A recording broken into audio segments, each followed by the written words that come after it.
वाला हूँ द्विसंकरण क्रॉस क्या होता है। तो जब जनक के दो लक्षणों का क्रॉस करवाया जाता है तो उसे द्विसंकरण क्रॉस कहते हैं। क्या सुना आपने? जब जनक के दो लक्षणों का क्रॉस करवाया जाता है तो उसे द्विसंकरण क्रॉस कहते हैं। क्या सुना आपने? जब जनक के दो लक्षणों का क्रॉस करवाया जाता है,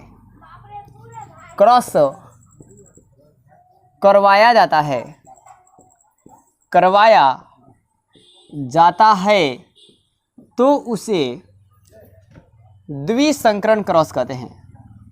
तो उसे क्या कहते हैं? द्विसंकरण क्रॉस कहते हैं। तो बहुत ही आसान डिफिनीशन है कि जब जनक के दो लक्षणों का क्रॉस करवाया जाता है तो उसे द्विसंकरण क्रॉस कहा जाता है। और मेंडल जी ने जनक के दो लक्षणों का चयन किया। मेंडल जी ने द्विसंकरण क्रॉस करवाने के लिए क्या किया? दो लक्षणों का चयन किया। तो आप ये भी बात ले सकते हैं कि मेंडल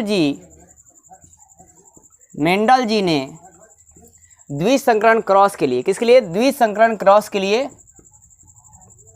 द्विसंकरण क्रॉस के लिए दो लक्षणों का चयन किया।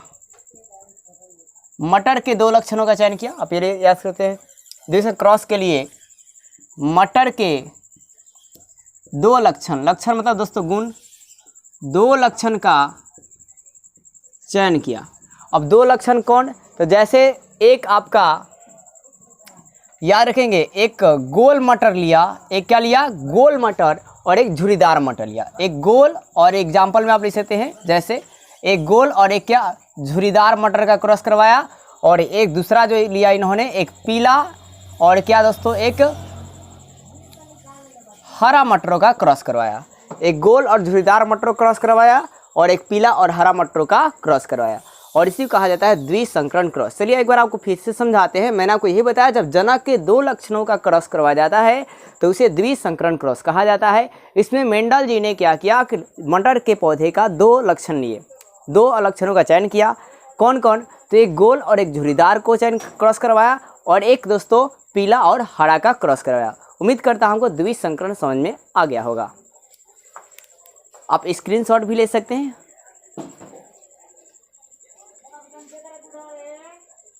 इसका आप जीनोटाइप और फिनोटाइप भी याद कर लीजिएगा कि द्विसंकरण क्रॉस में जीनोटाइप क्या होता है। तो 1:2:1, 2:4:2 होता है। तो अब हम जानने वाले हैं मेंडल जी के नियम। तो मेंडल जी ने अपने जीवन काल में 3 नियम दिए आपके मटर के लिए। आपके क्रॉस करने 3 नियम दिया था। पहला नियम जो है आपका प्रभाविता का नियम। पहला नियम क्या है? प्रभाविता का नियम। तो आइए जानते हैं कि प्रभाविता का जो नियम है वो क्या होता है। बहुत आसान शब्दों में समझाने का आपको प्रयास करूंगा। प्रभाविता का नियम क्या होता है?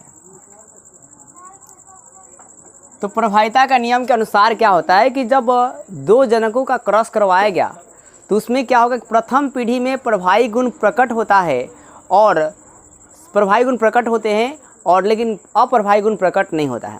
लेकिन दूसरे पीढ़ी में क्या होता है कि प्रभावी गुण भी प्रकट होता है और अप्रभावी गुण भी प्रकट होता है, जिसे मेंडल जी का प्रभाविता का नियम कहा जाता है। तो फिर से एक बार सुनिएगा कि मेंडल जी के प्रभाविता का नियम क्या था। कि मेंडल जी के प्रभाविता के नियम के अनुसार, जब दो जनकों का क्रॉस करवाया जाता है, या एक आप ऐसे बोल सकते हैं कि एक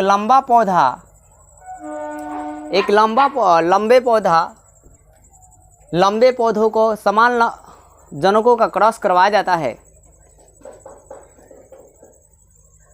दोस्तों आज हम जानने वाले हैं मेंडल जी का नियम। तो मेंडल जी के नियम में आपको बताने वाला हूँ प्रभाविता के नियम क्या होता है, फिर पृथक्करण का नियम क्या होता है, ठीक है, और फिर स्वतंत्र अपीहन का नियम क्या होता है। तो सबसे पहले हम जानेंगे प्रभाविता का नियम क्या होता है। तो प्रभाविता का नियम जो होता है क्या होता है कि इसके अनुसार जब समान जनकों का क्रॉस करवाया जाता है, जब समान जनकों का क्रॉस करवाया जाता है तब पहली पीढ़ी में क्या होता है कि प्रभावी गुण प्रकट होते हैं और अप्रभावी गुण प्रकट नहीं होते हैं। और दूसरी पीढ़ी में प्रभावी गुण भी प्रकट होता है और अप्रभावी गुण भी प्रकट होता है, जिसे मेंडल जी के प्रभाविता का नियम कहा जाता है। तो फिर से एक बार सुनेंगे आप। मैंने आपको क्या बताया कि मेंडल जी के प्रभाविता के नियम के अनुसार जब समान जनकों का क्रॉस करवाया जाता है, जब समान जनकों का क्रॉस करवाते हैं तो प्रभावी गुण भी प्रथम पीढ़ी में प्रकट होता है और अप्रभावी गुण प्रकट नहीं होता है। लेकिन दूसरे पीढ़ी में जब असमान जनकों का क्रॉस करवाया गया तो पाया गया क्या कि आपका प्रभावी गुण भी प्रकट होता है और आपका है कि अप्रभावी गुण भी प्रकट होता है। तो आपने क्या देखा, आप इसको देख सकते हैं, नोट कर सकते हैं, मैंने जो बात आपको बताई है। आप इस वीडियो को पॉज करके नोट कर सकते हैं। अब चलिए ये जो क्रॉस उन्होंने कराया कैसे, तो इन्होंने क्या किया, एक समान जनक में 2 लंबे पौधे लिए और 2 बौने पौधे लिए। क्या लिए, 2 लंबे पौधे और 2 बौने पौधे लिए। तो 2 लंबे पौधे के लिए इन्होंने सिंबल ले लिया कैपिटल टी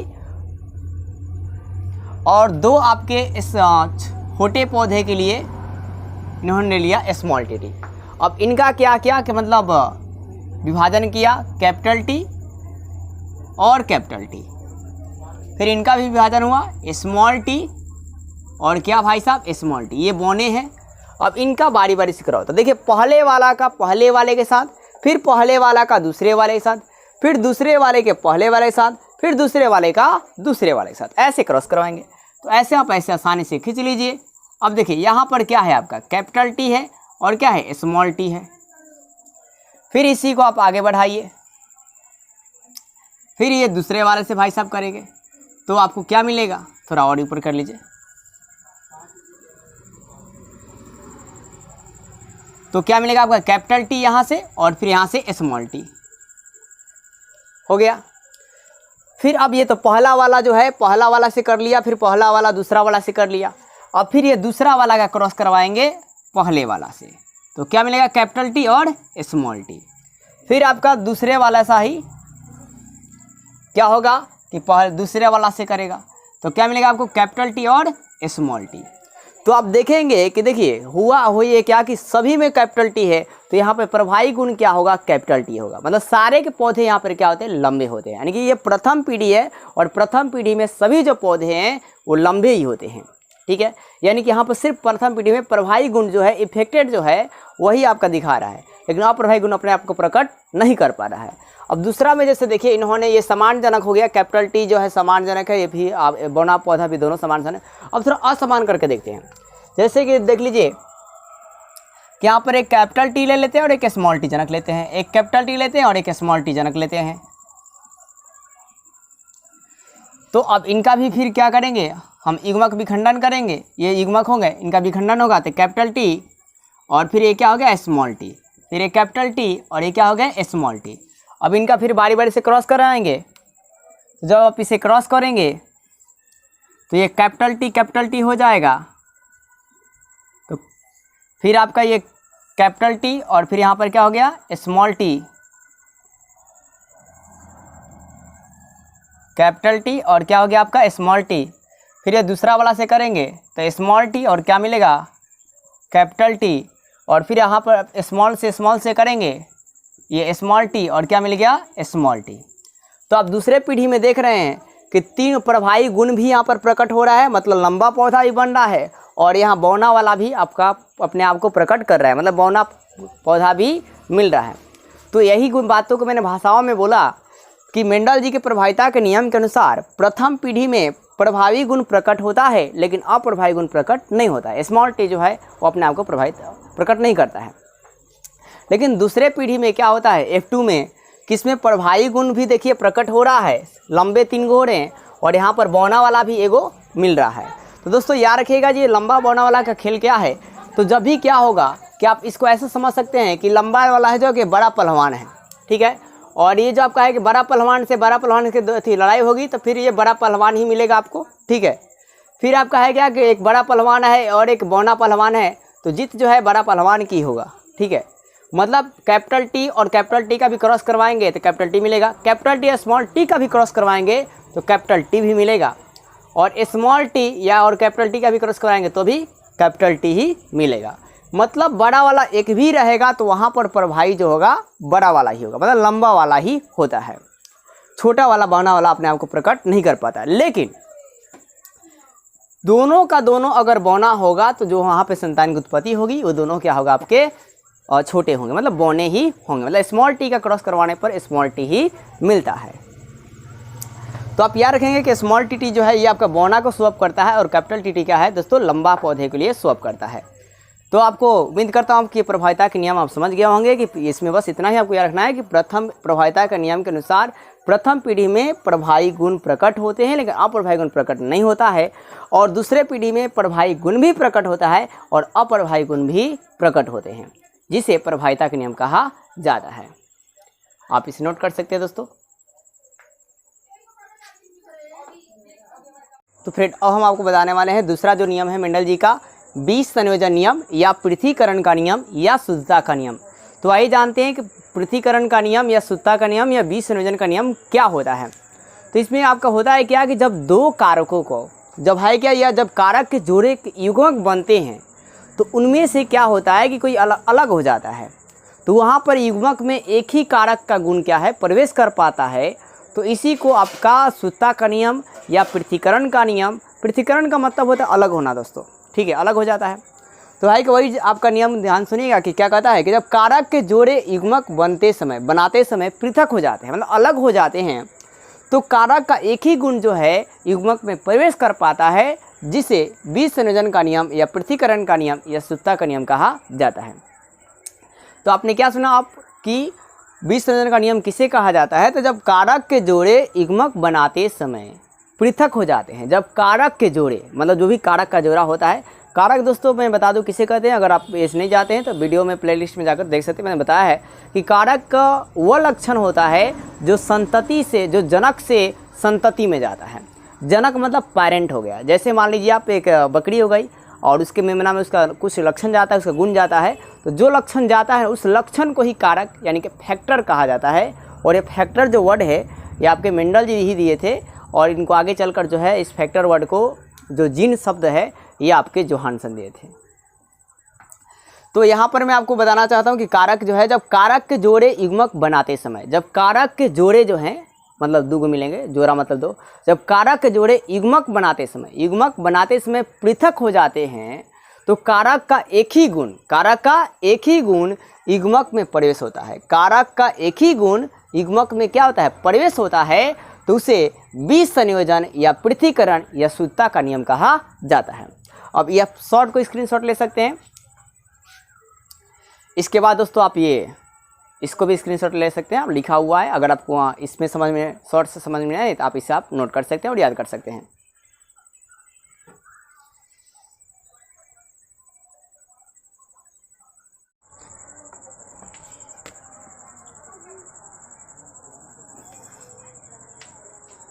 तो अब हम आपको बताने वाले हैं अपूर्ण प्रभाविता का नियम। ये 3 नंबर मेंडल जी का नियम है। अपूर्ण प्रभाविता का नियम क्या होता है आइए जानते हैं। तो अपूर्ण प्रभाविता के नियम में मैं आपको बता दूं कुछ मोटा मोटी बात। तो आपका है क्या कि मेंडल जी इसमें स्वान पुष्पों का चयन किए थे, इसे डॉग फ्लावर भी कहा जाता है, या 4 ओक क्लॉक प्लांट का भी इन्होंने चयन किया था। तो है क्या कि मेंडल जी ने क्या किया कि रेड कलर के इस एक्सपेरिमेंट में इन्होंने क्या किया, रेड कलर का और वाइट कलर का, रेड और वाइट कलर के स्वान पुष्पों का क्रॉस करवाया। इस प्रयोग में मेंडल जी रेड और वाइट कलर के स्वान पुष्पों का क्रॉस करवाया।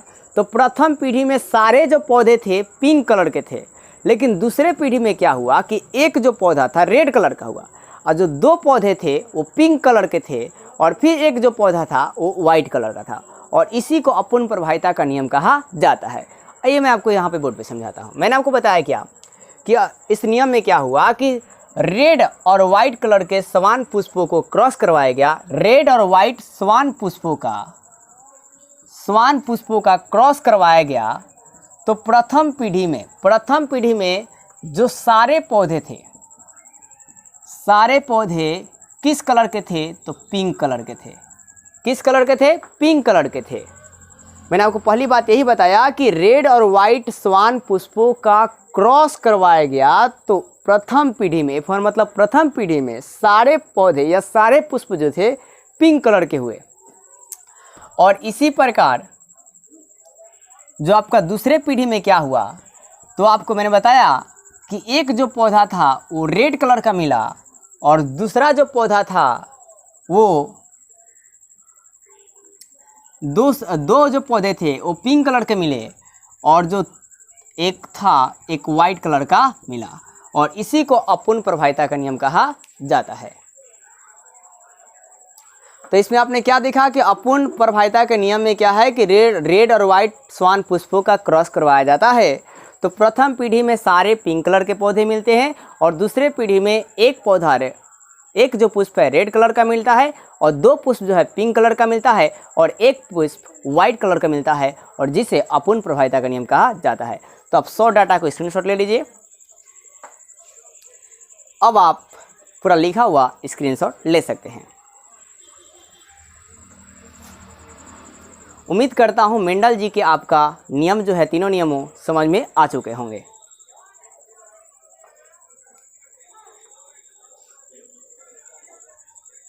तो आज का हमारा टॉपिक है मनुष्य में लिंग निर्धारण कैसे किया जाता है। ये क्लास 10th में बिहार बोर्ड एग्जाम में आपके 5 मार्क्स से पूछे जाते हैं, तो इसे आप जरूर अच्छे से समझ लीजिए, उसके बाद इसमें लैंग्वेज को लिखा जाएगा। तो दोस्तों आपका है क्या कि मनुष्य में जो लिंग निर्धारण है वो गुण सूत्र के द्वारा किया जाता है। मनुष्य में लिंग निर्धारण किससे होता है, तो गुण सूत्र के द्वारा किया जाता है।